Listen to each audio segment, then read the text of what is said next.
Good evening. It's wonderful to see such a full audience this evening for our program as we remember that night in Germany, November 9th, 1938, the night of the broken glass, Kristallnacht, which means the glass being broken as the Nazis attacked the stores of Jewish shopkeepers and began to arrest very many of the owners and send them to concentration camps. So in many ways, it's the beginning of the Holocaust. So it's a somber event, and appropriately, we begin with music and prayers. Later, we will hear from a Holocaust survivor from Pittsburgh, and I'm delighted to have her with us, Solange Lebovitz, who will, first of all, give her testimony via film and then speak to us as well. So we begin the program with music from Mike Long, who's the coordinator of sacred music and university organist here at Seton Hill.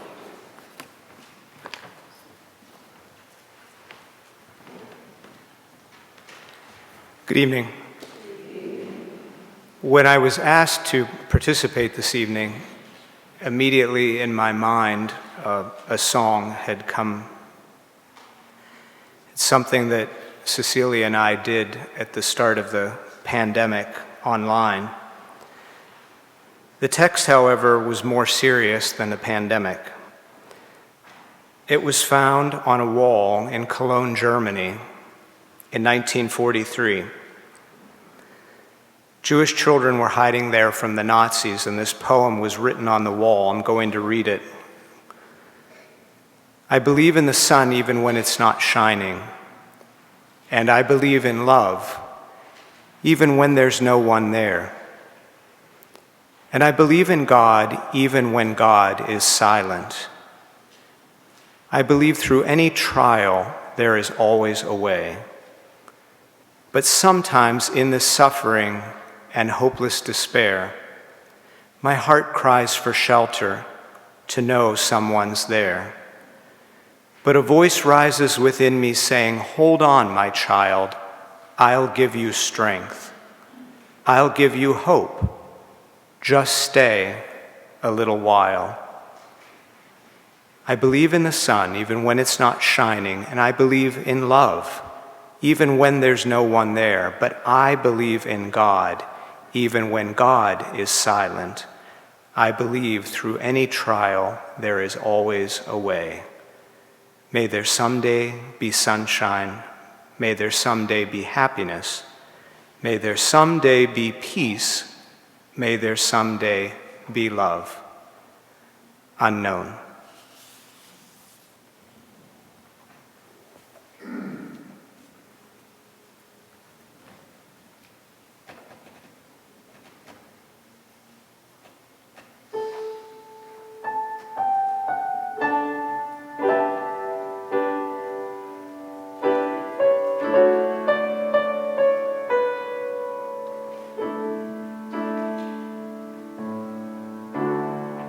I believe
6 million Jewish men and women, 1.5 million children among them, were taken by other human beings to die in gas and fire, their ashes spewed from the chimneys of Auschwitz to mingle with the breezes and fall, nameless and graveless, over a continent that had become a graveyard.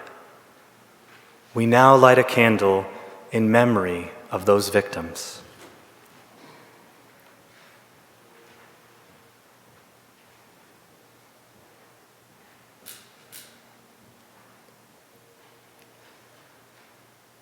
As we light this candle, we commit ourselves to being responsible for one another, to building on this earth a room that has no place for hatred, no place for violence.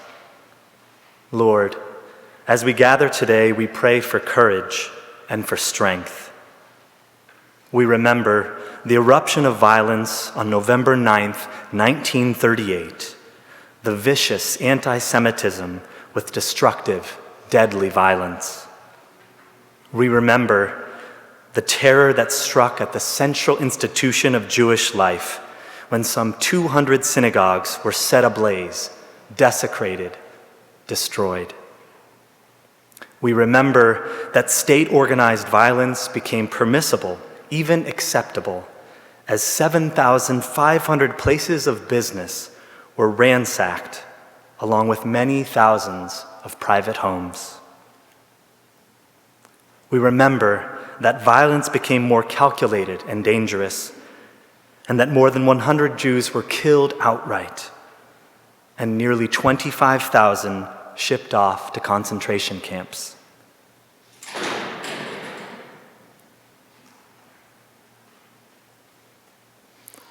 We are almost afraid to make ourselves remember these horrors, but we're even more afraid to forget. We cannot erase yesterday's pain, but we can vow that the suffering was not in vain. May we remember and yet not lose hope. We must face evil, and in doing so, reaffirm our faith in the future. For those who found the courage to stand against evil, often at the cost of their lives, let us vow to carry on their struggle.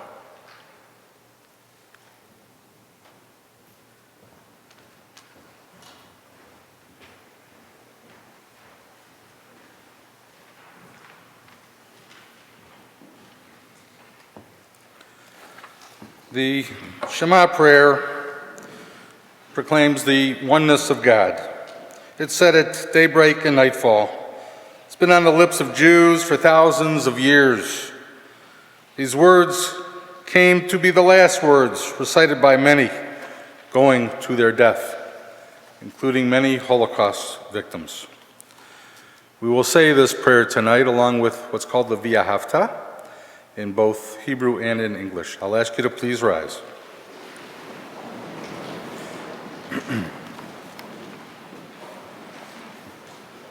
Oftentimes we cover our eyes in concentration of the words. Shema Yisrael, Adonai Eloheinu, Adonai Echad. Hear, O Israel, the Lord is our God, the Lord is one. V'ahavta et Adonai Elohecha, b'chol levavcha, u'v'chol nafshecha, u'v'chol me'odecha, v'hayu hadvarim ha'ele, asher anochi mitzavcha hayom, al levavecha, v'shinantam levanecha, v'dibarta bam, v'shivtecha b'veitecha, uv'lefecha v'aderech, uv'shafpecha uv'kumecha, u'kshartam, al yaot al yadecha, uv'hisharecha. You shall love your God with all your heart, with all your soul, with all your might. Take to heart these instructions, which I charge you this day. Teach them to your children, recite them when you stay at home and when you are away, when you lie down and when you get up. Bind them as a sign upon your hand. Let them serve as a symbol on your forehead. Inscribe them on the doorposts of your hearts and on your gates. V'ma'an tizkaru v'asitem et kol mitzvotai, v'yitem kochim le'Elohechem, ani Adonai Elohechem, asher hotzeiti etchem me'eretz Mitzrayim, v'yot lachem le'Elohim, ani Adonai Elohechem. Thus you shall remember to observe all my commandments, to be holy to your God. I am Adonai your God, who brought you out of the land of Egypt to be your God. I am Adonai your God. Please be seated.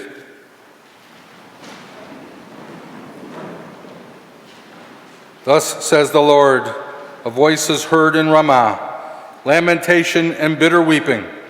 Rachel is weeping for her children. She refuses to be comforted for her children because they are not.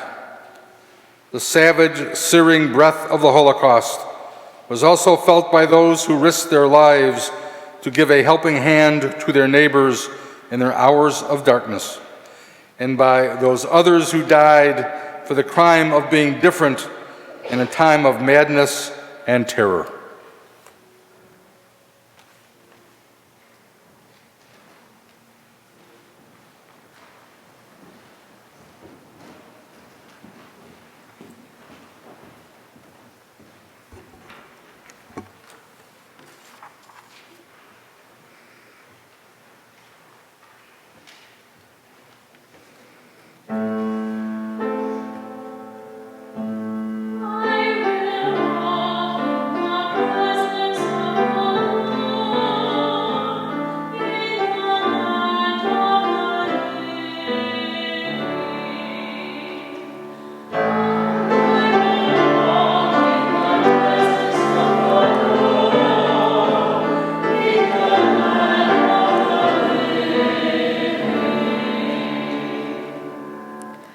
Why are you far away from me, from the words of my groaning?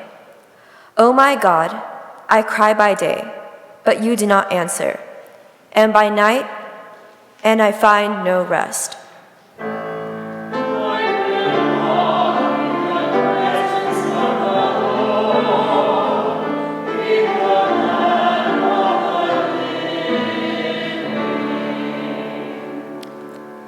Yet you are holy, enthroned on the praises of Israel.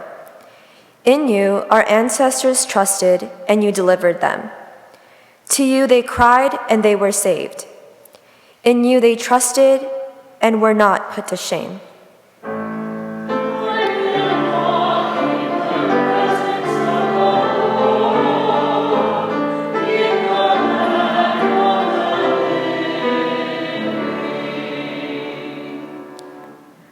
I am poured out like water, and all my bones are out of joint.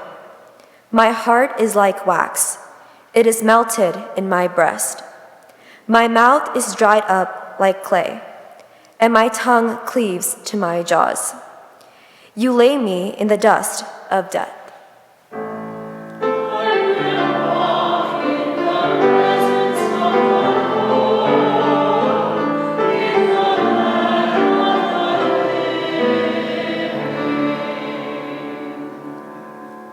But you are the Holy One, enthroned, the praise of Israel. In you our mothers and fathers trusted. They trusted, and you rescued them. To you they cried out, and they escaped. In you they trusted, and were not disappointed.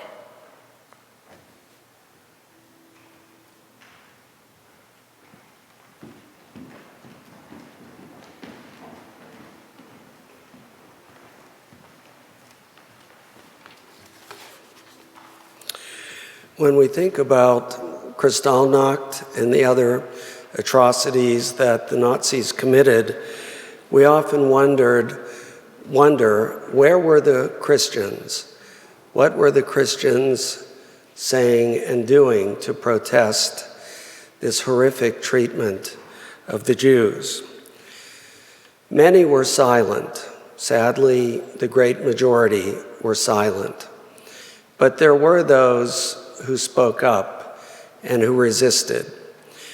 One of them was a German pastor named Martin Niemöller, who was a member of the Confessing Church in Germany. It was the church that opposed the Nazi intrusion into Christian churches. Part of what the Nazis did was to not only take over the media and the judiciary and the political institutions of society, but even the churches as well. Many pastors sadly went along. Martin Niemöller, however, did not. And because he spoke out, he spent 8.5 years in a Nazi prison. The entire war. He wasn't released until 1945 at the end of the war. And yet, when Pastor Niemöller looked back at that period, he felt that he could have done more. And he spoke for many, many Germans when he said these important and resonant words that are still with us, still ring true to us today. First, they came for the communists. I did not speak out. I was not a communist. Then they came for the socialists, and I did not speak out because I was not a socialist. Then they came for the trade unionists. I did not speak out. I was not a trade unionist. Then they came for the Jews. Still, I did not speak out because I was not a Jew. Then they came for me, and there was no one left to speak out for me.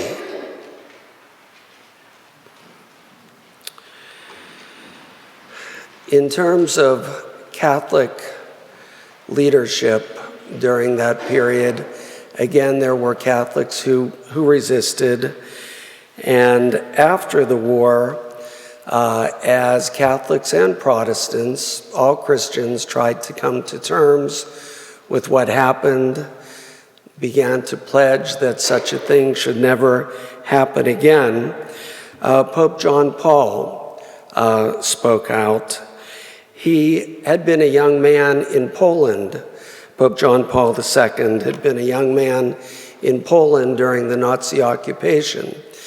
And he knew that the Nazis were oppressing not only Jews, but Catholics as well.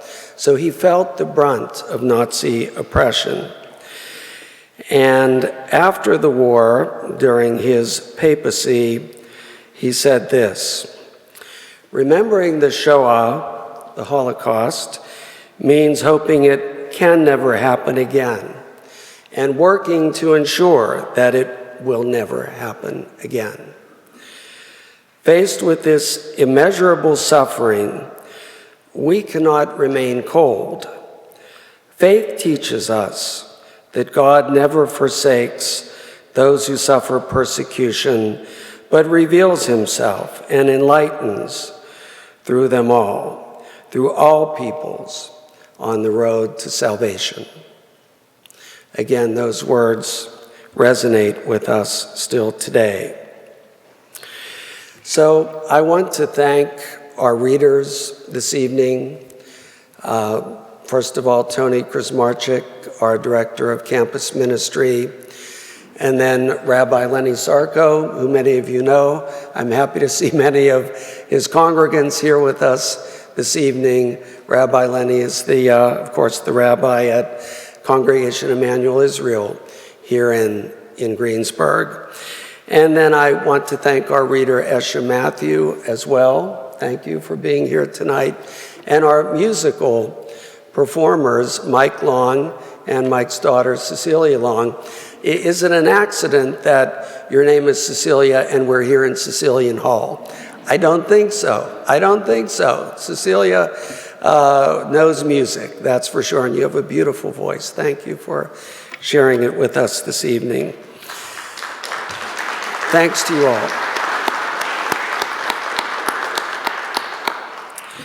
And so now comes the part of the program that I know you've all been looking forward to.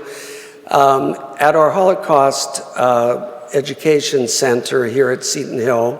By the way, I don't know if I introduced myself. I'm Dr. Jim Paharic. I know most of you, the director of our center. And at our center, one of our goals is to document the stories of people who were victimized during the Holocaust. And fortunately, we received a very generous grant from the Fleischner family to produce a series of videos telling the stories of Pittsburgh area Holocaust survivors. Now, there are not many with us today, sadly. Those who did survive the Holocaust are now getting older, although I think our current survivor looks very young, actually, maybe 39 or so, I'm not sure. But we've been interviewing them and filming those interviews and creating videos that tell their stories. Not only the interview itself, but interspersed with historical footage and family photos. And our goal is to make these videos available to students all over the area. We've begun to share them with schools in this region, and we know that these videos will live on for many, many years and continue to tell these stories. So this evening's video focuses on Solange Lebovitz, a Holocaust survivor from France. And just a quick story about Solange. We interviewed 7 different people in this project, and people were very nice to us. They welcomed us into our homes, and we set up our equipment there.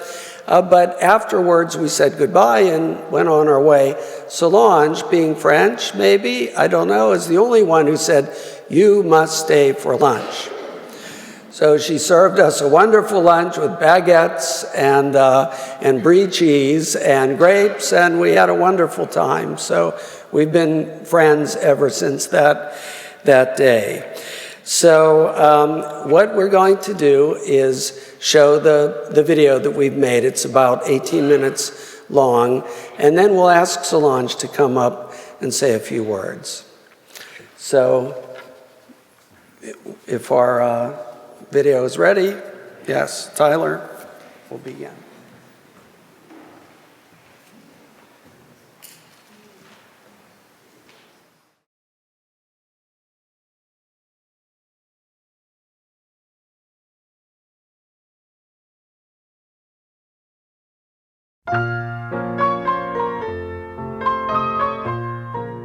My name is Solange Lebovitz. Of course, this is my married name.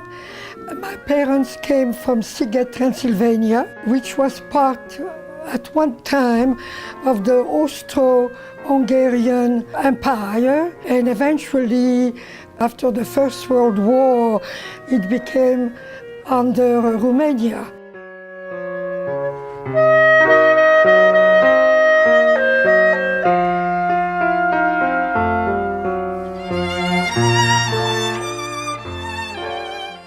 My father, Isaac Dratler, Jacques Dratler, came from a very large but very poor family.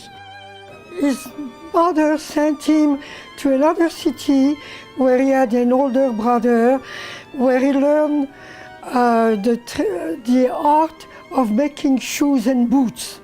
My mother, on the other hand, her family, they had a bakery in Sziget. So they were a little bit better off, and they owned a house. When my father settled in Sziget, he married my mother.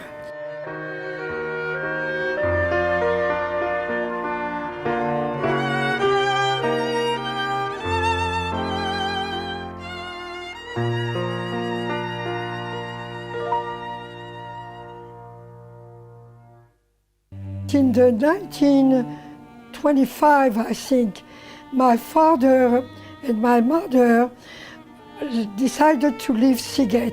There was no livelihood, especially in the villages. The peasants were not happy with the Jews because they thought there was competition with lawyers and bankers. My father would have liked to come to the United States, but was unable to, and so he decided to come to France. My parents, they had lost everything in Hungary. As a child, of course, I didn't know that we were poor. You don't know those things until you're a little bit older. I had been growing up a sickly child. In 1938, just before the war, which was in September 1939, the doctor had decided that I should go to the mountains in Corrèze, a certain institution which was called a preventorium before you get too sick. It was called the Glandier. So I remember spending over a year there, writing letters to my family. I was sent back to Paris by train. One of my older sisters, Regine, had married a man from Budapest, Hungary, at the start of the war. And then he was taken prisoner of war and sent to Germany. So my parents decided to send me to live with her for a while. It was Le Morvan, a state, a province in France, where I spent almost, I don't know, a year or two.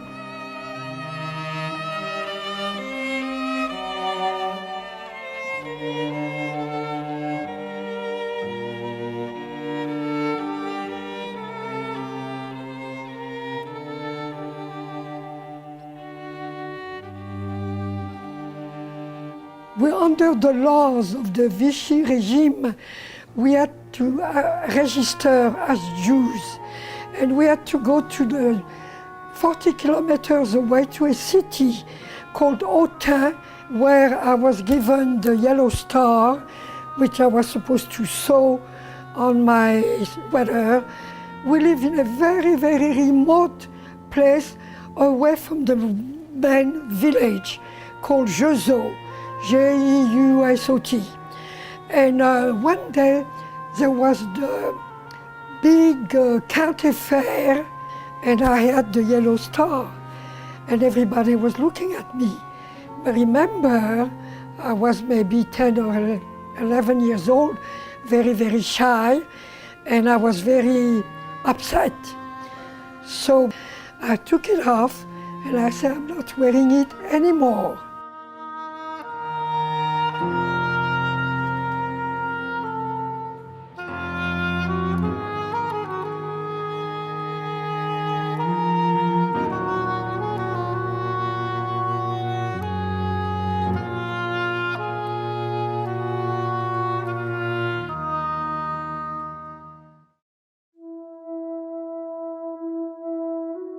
I do remember that at one time they did come to arrest my sister. They took her to the nearest village and left me with a little boy who was 3 years old with a neighbor. There was a man who knew her and also probably was working for the resistance, and in cahoots with the mayor, they released her right away, because at that time they didn't have German soldiers there. So right away we took the train and we came to Paris.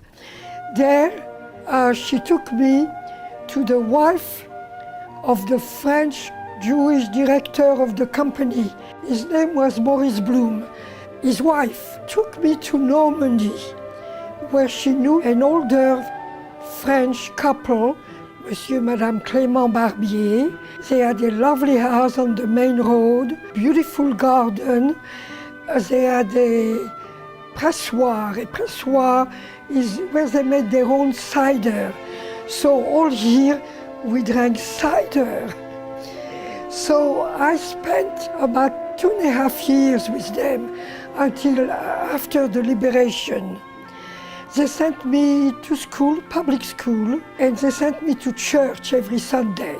There were a couple girls that are suspected were Jewish, but the climate of fear was such that I never asked them if they were Jewish.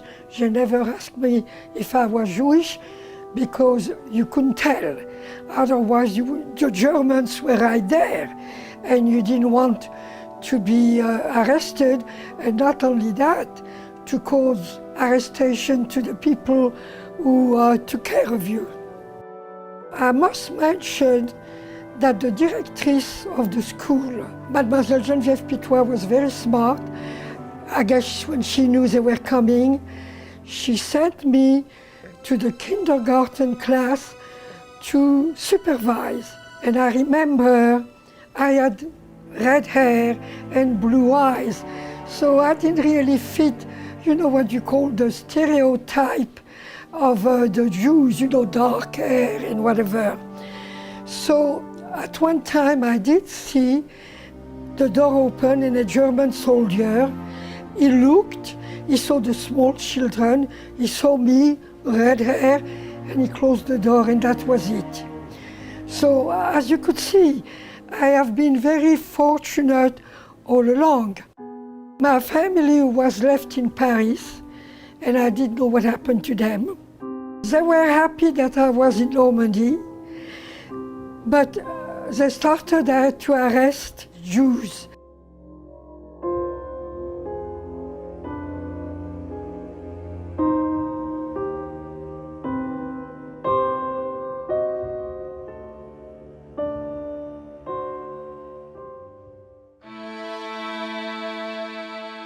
The Jewish people, they had to go to the commissariat of police and register, and they would be given an identity card with the stamp Jewish. Now, if they didn't go, they couldn't get ration tickets, and you couldn't buy anything, food, coal, whatever, without those tickets. And they didn't think anything was going to happen to them, so they all went and registered, and eventually they started to arrest the people.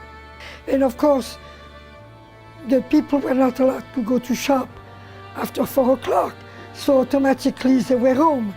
So they came and arrested all the Jewish people.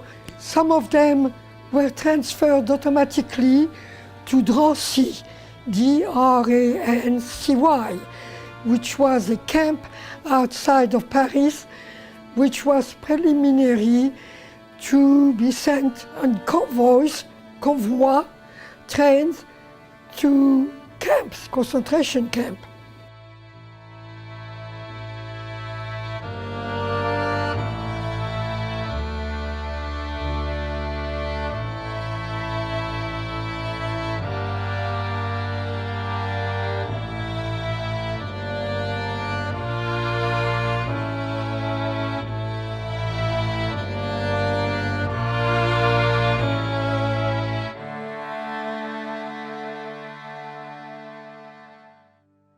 So my mother and father didn't know what to do, but eventually they decided to go to the office where Maurice Blum took care of the business.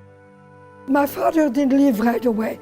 They decided that my mother and my oldest brother, Armand, would go to Limoges. My brother and my father were in Paris, in their small apartment. But somebody denounced them. The German or the police were giving $500 for the people to denounce Jews. And of course, you always found someone who went for the money. And they had a friend who warned them that somebody would come and arrest them. So they quickly moved to a room in another building of the courtyard. My brother opened the window and went on the edge of the roof, helped my father to cross over, and they slid down the water spout into the alley. So that's how they escaped. My father and my brother eventually were able to take the train, go to Limoges, where they found my mother, and they ran from hotel to hotel until my brother found a friend from Paris, and the friend took him right away to his mother, and my mother and father said they cannot stay in hotels anymore, it's rather dangerous. So she says she knows a man who has an apartment. His name was Mr. Gentil. Gentil in French means you're very, very nice, friendly. That was not the case. He says, well, I don't have any room. My mother said, look, we'll give you money, you have a huge kitchen. Buy a bed, we'll give you food, we'll buy you drinks and everything. So the man was tempted and he let them stay there for a while. Of course, my mother and father never said they were Jewish, just said they were refugees from the north where their house had been bombed. Things seemed to be all right for a while. My parents spoke with an accent. Monsieur Gentil started to suspect them. So one day he came and he said, oh, you must be Jewish. Your husband doesn't want to eat pork. My mother said no, but my husband has a bad stomach. So they thought it is not safe anymore to stay. So they decided to leave and they went to a different place, Lussac-le-Château, about 100 kilometers from there.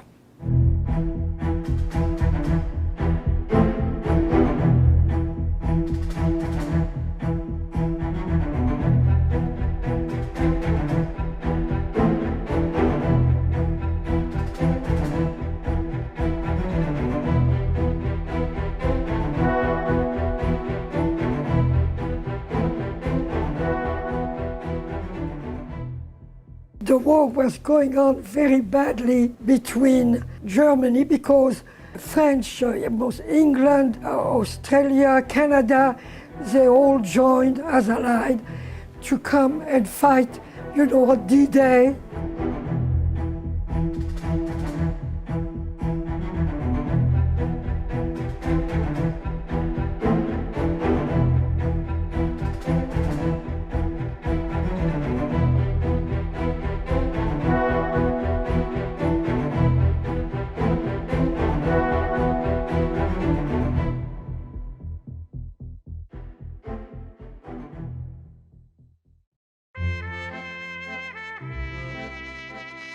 We were liberated on the 13th of August by the American Army, and it was wonderful.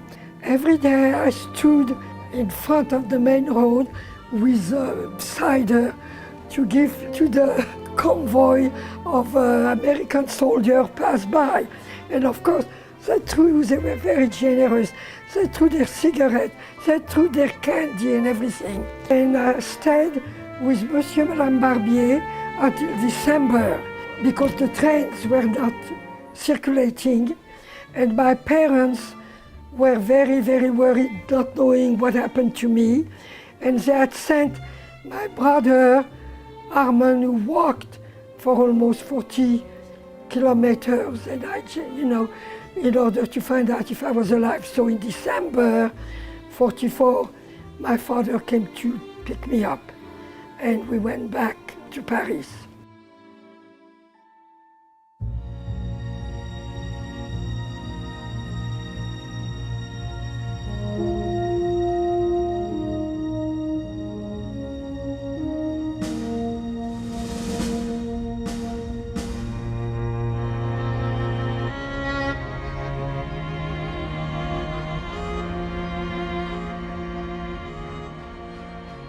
The way things are right now in the world, the United States and every place else, and the anti-Semitism that's growing and the hatred, I feel very much for the future generation. And this is why I think I want them to know, not just to know my story, but they should know and learn about the history of the world, the history of the United States, the history of all the people, in order to see what happened with the prejudices.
Well, my goodness, I hope you all enjoyed that beautiful film. Solange, you told the story so perfectly. It was very moving, and what a testimony it is to your family, to the way you struggled during the Holocaust, really to the other victims in France. You know, we often hear about the Holocaust in Germany and Eastern Europe, but the Nazis, of course, occupied France as well and set up a puppet regime called the Vichy government to carry out their plans. And by the way, if you want to know more about the Nazi occupation of France, watching this video is one way, but also the wonderful old classic film, Casablanca, tells that story. It's great to watch anyway, and it's set in the context of Vichy France. But thank heavens, Solange, you and your family survived, and I am so happy to have you here with us this evening. So please say a few words to us tonight.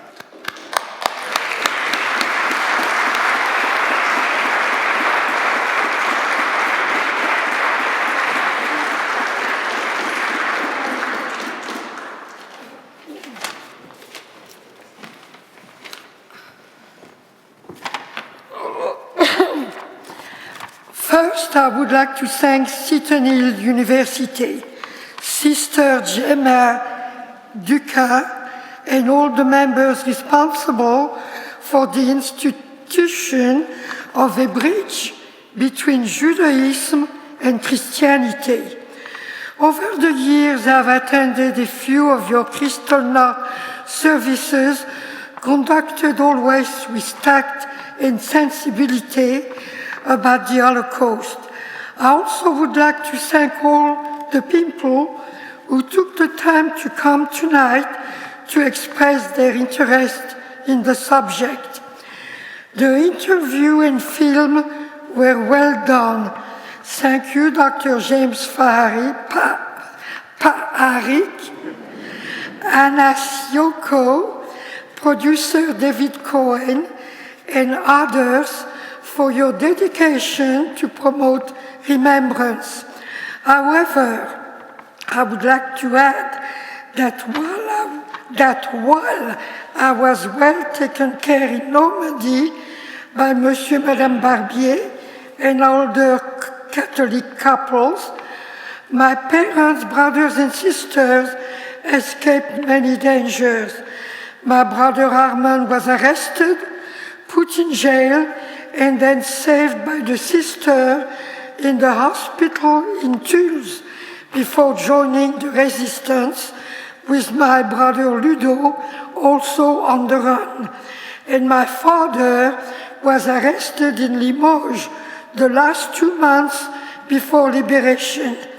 It is a miracle that our family of 8 people survived, while our dear cousins and my grandfather from Siget, Transylvania, were caught in the madness of deportation and annihilation.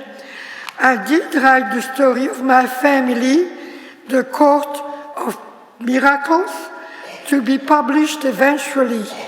With my blessings, Solange Lebovitz.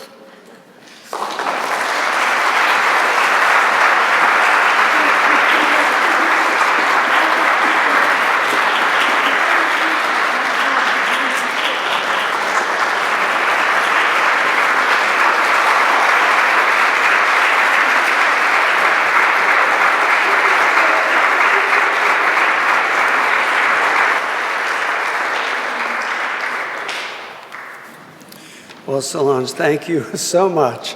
It's wonderful to be with you here this evening. And by the way, Solange has said that she'll be happy to meet anyone who wants to say hello to her after our program ends in a few more minutes. But right now, it is my great pleasure to introduce you to Heidi Neubauer. Heidi is a student in our Genocide and Holocaust Studies program. And she won an award for the best essay in one of our courses this year. Heidi's a graduate student here, and you know, for older folks like me who teach the Holocaust and genocide, nothing makes us happier than to know that younger people are also studying and learning about it. And in Heidi's case, she's actually a teacher as well and teaches her students this subject. This is such an important and vital subject for us all to learn. So Heidi is here all the way from Minnesota to receive her award for winning the LaFrac Outstanding Student Essay on the Holocaust. So Heidi, please come up.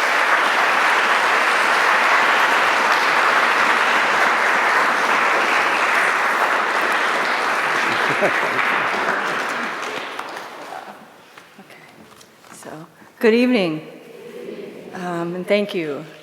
I'm grateful and humbled to be able to travel here today and meet new friends and take part in this special evening and to enjoy this glorious late season weather.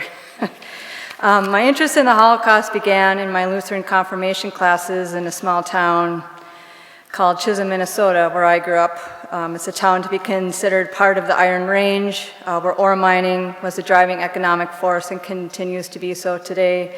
As I grew up in this small town, I was around many of what I was told by my parents were the DPs, or the displaced peoples of World War II. So I grew up around a very rich ethnic heritage of people in tradition and talking about their stories that I didn't quite understand, but I was always interested in and became just fascinated by learning about the world through other people's stories, because it connects us in such profound ways.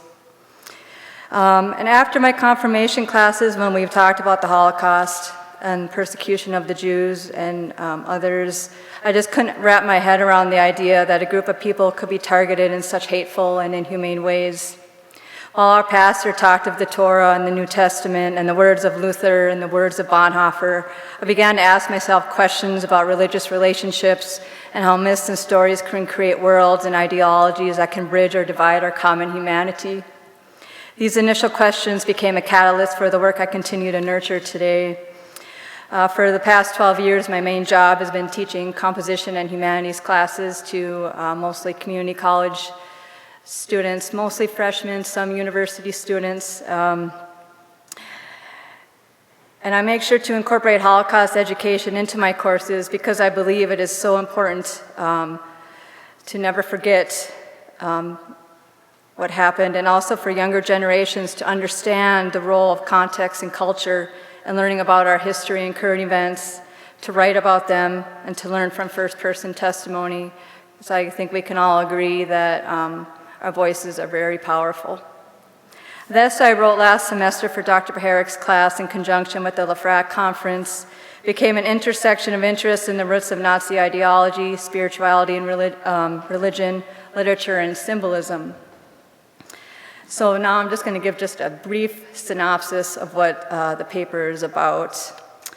In 1885, Russian writer and theosophical advocate Helena Petrovna Blavatsky, who's commonly known in the circles of the time as Madame Blavatsky, wrote a document called The Secret Doctrine, which details the supposed rise and fall of the 7 root races, and in which she explains how certain races are subordinate to what the Nazis would call the pure Aryan race. She utilized the work of 18th century astronomer John Sylvain Bailey to further her ideas as scientifically sound. A believer in radical diffusionism, along with writer Voltaire and others of the time, they believed of a supreme root race that initialized from one sacred place. This idea, along with the radical diffusionist belief that all cultural inventions trace back to this original locus, prompted the belief that any peoples that succeeded this initial civilization merely copied it. And only those who had what would later be argued as requisite qualities to this initial civilization could be the only ones to continue it and thrive. This became the base for the Aryan race argument perpetrated by followers of the Nazi regime. John Sylvain Bailey took the origins of Atlantis and moved it to the northeast, arguing that the mythical people that originated there were worshippers of the sun, which was a common theme in Germanic folklore. He went on to write of the initial people there as Hyperboreans, the people who live beyond the northern wind, arguing that this is true because of the characteristic traits of the Germanic tribes. Blavatsky then utilized these pseudo-scientific conversations as truth and as a grounding for her writings. Many prominent early pro-Nazi figures would use her works and Bailey's Atlantean astronomy as catalysts to why something had to be done in order to maintain the supposed pure Aryan race. I wrote this paper also in thinking about the roots of Orientalism and how the idea of an other became even more prominent in the pre- and post-literature of the Holocaust and World War II. The East was a place of new discoveries for colonial powers, a way for the West to gain more insight into those origins. This is where my research into the origins of the swastika took me to the earliest recorded use of it, which was found in Ukraine, carved on a 15,000-year-old bird figure made from mammoth tusk. From this instance, it is believed that the carving was a symbol of fertility, given that the mammoth was also a symbol of fertility. The symbol was positive and neutral in both the East and West before World War II. The word swastika in Sanskrit actually means well-being, and so many of the East and West, many traveling here and there, took the symbol as positive. The symbol made its way into Nordic and Germanic folklore as a symbol for the sun, which is why the symbol became so attractive to the workings and beliefs of the Nazi Party and became its prominent symbol of propaganda.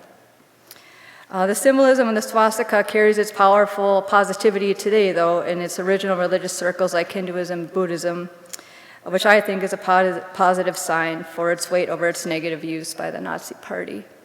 There's a great documentary that was done by the BBC on this in recent years, so if you like watching YouTube videos, it's very well done as well. In closing, I'm hopeful that this research work will continue to instill the integrity of learning about the Holocaust in my teaching and just having conversations with anyone interested in this. So like educators like myself can teach more about media literacy in this time and how writing and critical thinking and research are integral to holistic learning. I also hope to continue to have engaging conversations that recognize our greater humanity and care for our brothers and sisters in this world. Thank you.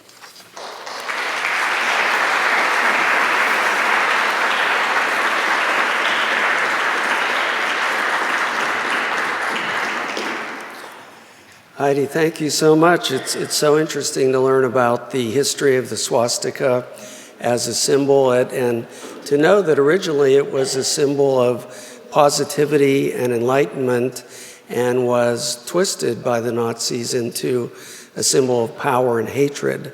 And so I appreciate the insights you brought to that topic. And by the way, the Lefrak Outstanding Student of the Holocaust winners got 3 awards. First of all, their essays are published, or at least a summary of their essays are published in the university magazine, the Setonian. And so if you want to read more about Heidi's work, it's in the current issue of the Setonian magazine. Secondly, the article is published in full in the conference proceedings that will be coming out early next semester.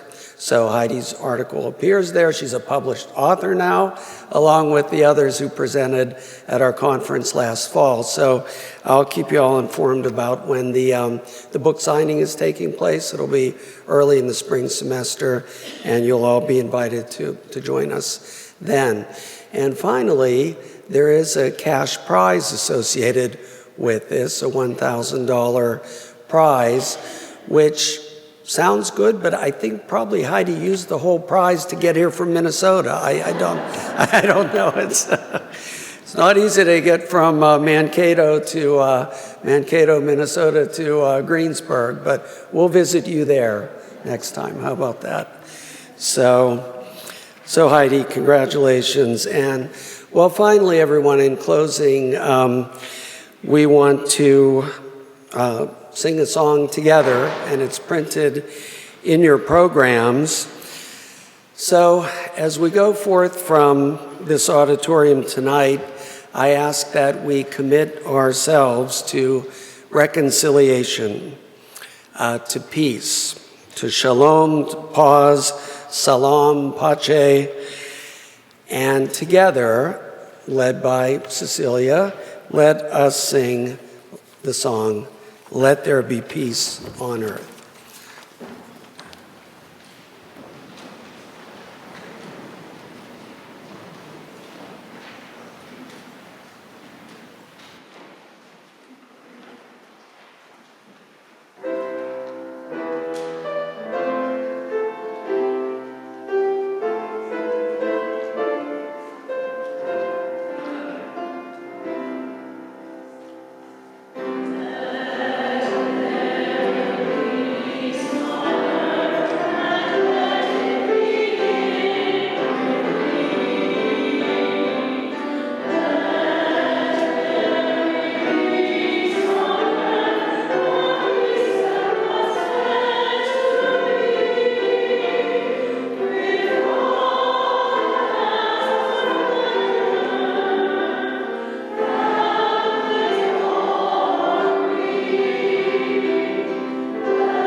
Thank you so much, Cecilia. Thank you all for being here with us this evening. It was a wonderful evening, and I hope to see you back here again soon at our next event.